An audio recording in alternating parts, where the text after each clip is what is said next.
Welcome friends, welcome back to the kitchen, welcome back to Sunday morning in the old cookbook show. Today we're going to do a recipe out of this old cookbook, Old and New Recipes by Abby Verwold. And there's very little information that I can find about this cookbook. Every search that I do, it comes up once or twice that this book was written, but that's it. The date escapes me. It is undated, or it's undated as far as I can tell. There may be a page missing with the date on it, but I cannot find a date in here other than that this was given to someone Christmas 1942. So it's at least 1942. And I've chosen a recipe out of this called Southern Spaghetti. And I want to do this recipe for a couple of different reasons. And I want to do a recipe out of this book for a couple of different reasons. And the first reason is right here in the foreword. This book is dedicated to those women who have at heart the health and happiness of their families, who wish to live graciously and well in spite of limited incomes, who have at best one servant and more probably none, and who appreciate the difference between eating and dining. And so I think that's sort of very telling of the times, of if this is 1942, of the times, and the difference between eating and dining. And eating is incredibly important. Dining is a privilege. And then in a lot of cases, very simple foods are the ones that make me happy. And very simple foods are the ones that I find the most delicious. It goes on. This volume, while fairly comprehensive, makes no claims to be a complete cookbook. The recipes herein have been gleaned from many sources: cookbooks, papers, magazines, good home cooks, cooks of my friends, and a few are original. So that brings me to the next point that I wanted to make. There's no copyright on recipes. The only copyright on recipes is the entire volume or entire cookbook. So it's illegal under copyright law for me to completely copy and publish a new version of this called Old and New Recipes by this author, in this order, in this format. That's against copyright. But individual recipes, there is no copyright on them. And when copyright law was first written, that was a very conscientious, purposeful deletion from copyright, were recipes. And the reason for that is if recipes, a list of ingredients, and a method were copyrightable, you wouldn't be able to share them. Your grandmother wouldn't be able to go to the Sunday social and write down her recipe for muffins and hand it to somebody else, because probably 100% certain that your grandmother got that recipe from somewhere. She got it from a book or a magazine or the newspaper or from someone else. And that sharing of information, especially in the world of food, is incredibly important.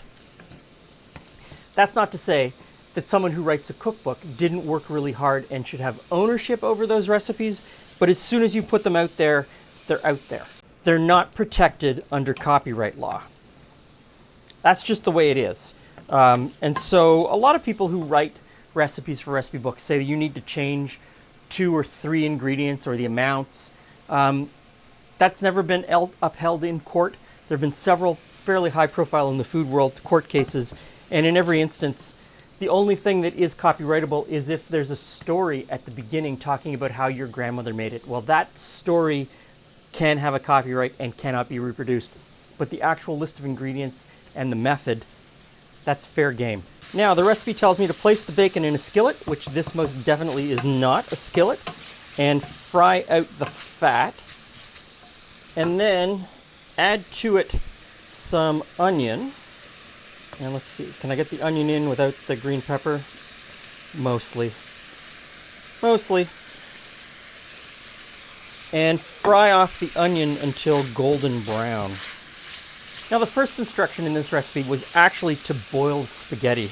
And I'm going to hold off on doing that. I want to get the onions to the brown point before I start cooking the spaghetti.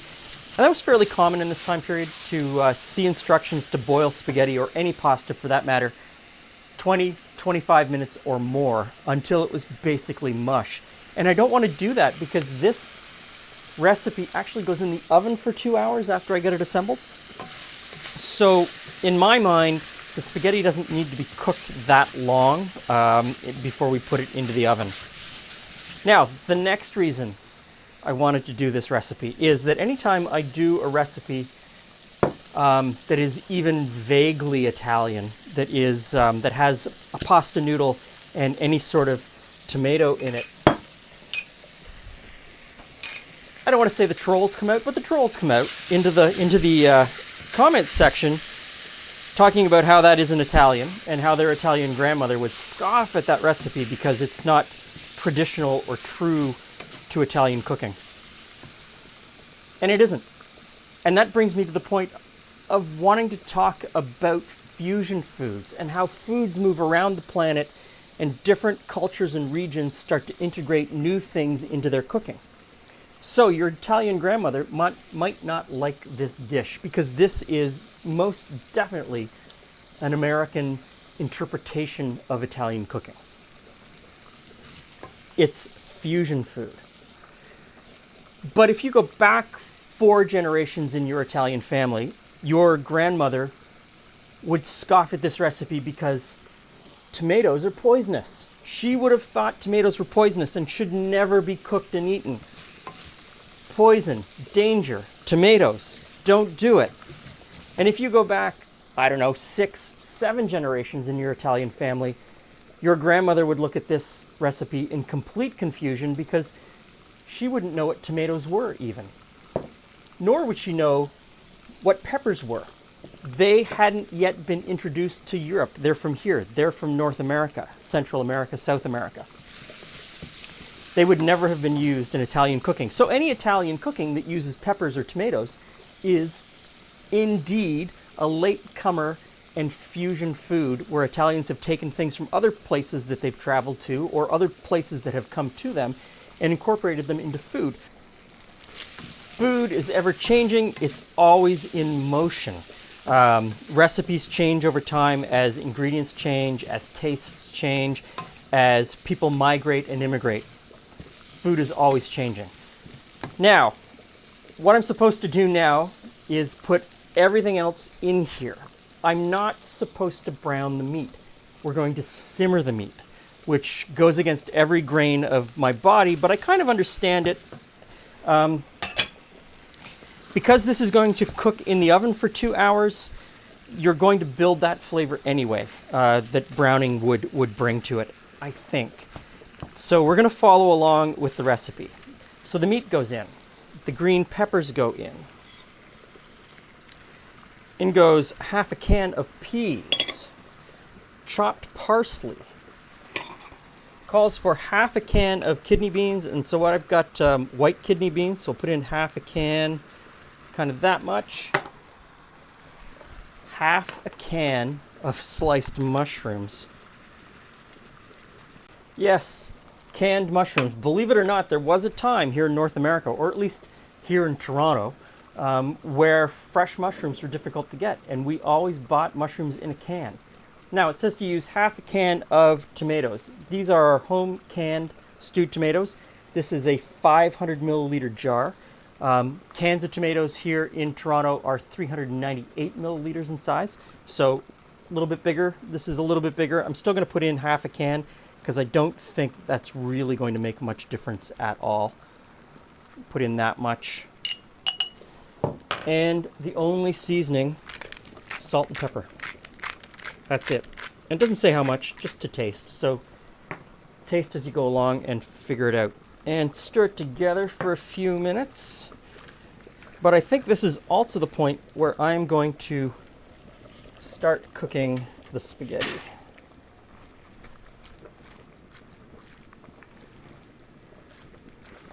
The recipe also calls for a half pound of chopped cheese.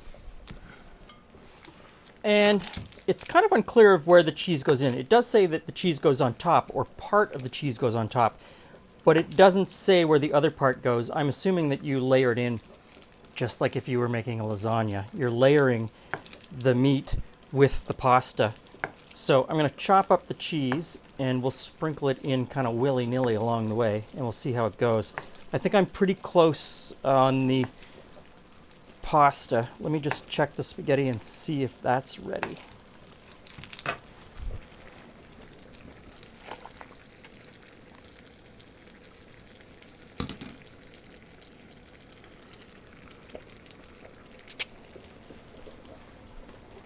Done. So I'll pull that out and we'll start assembling. Okay, so layer spaghetti in the bottom of our dish.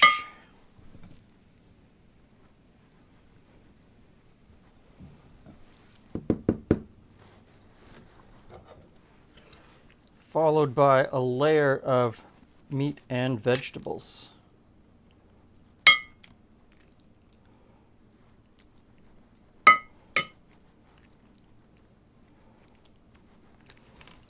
And I'm going to throw some cheese on that layer, just because I think it's going to be fun. Another layer of spaghetti. And I'll just go back and forth alternating until everything is used. Now the last layer is supposed to be spaghetti, so put that on top and spread it out a little bit as best we can. Now this goes in a slow oven, 325, for it says 2 hours, or about 2 hours.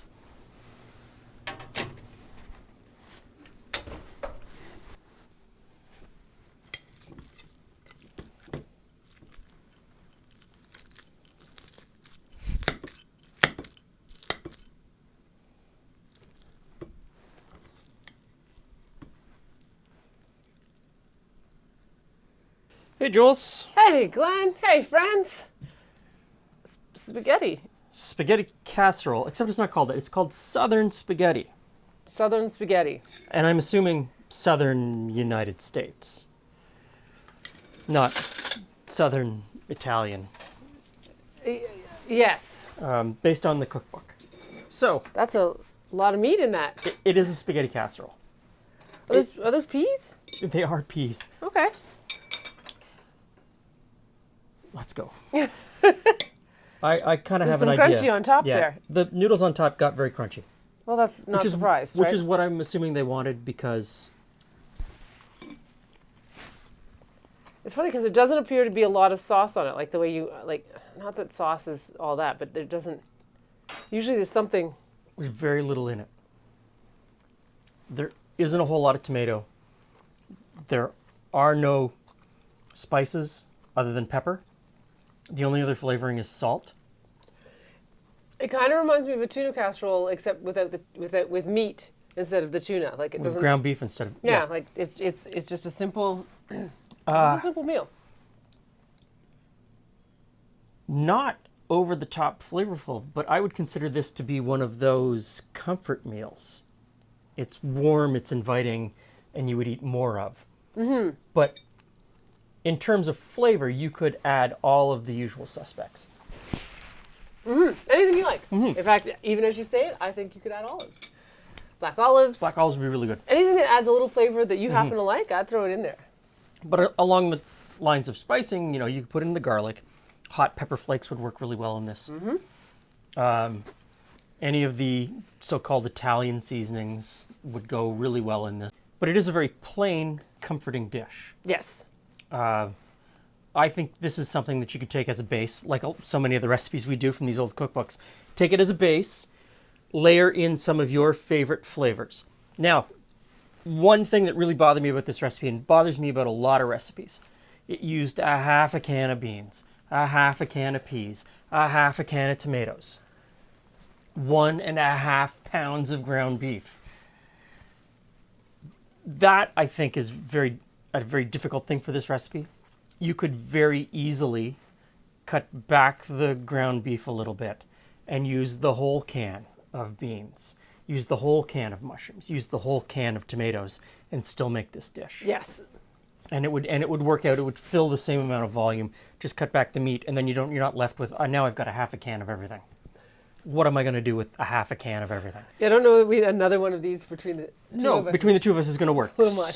So I would suggest you cut back on the ground beef a little bit and then add the full can of all of the other ingredients. Spice it up a little bit. Dare I say, taco spice would go really well in this. Anyway, so there you have it. Southern spaghetti, or simply a spaghetti casserole. I think from a comfort food standpoint, middle of the winter, this would work really well for me. Thanks for stopping by. See you again soon.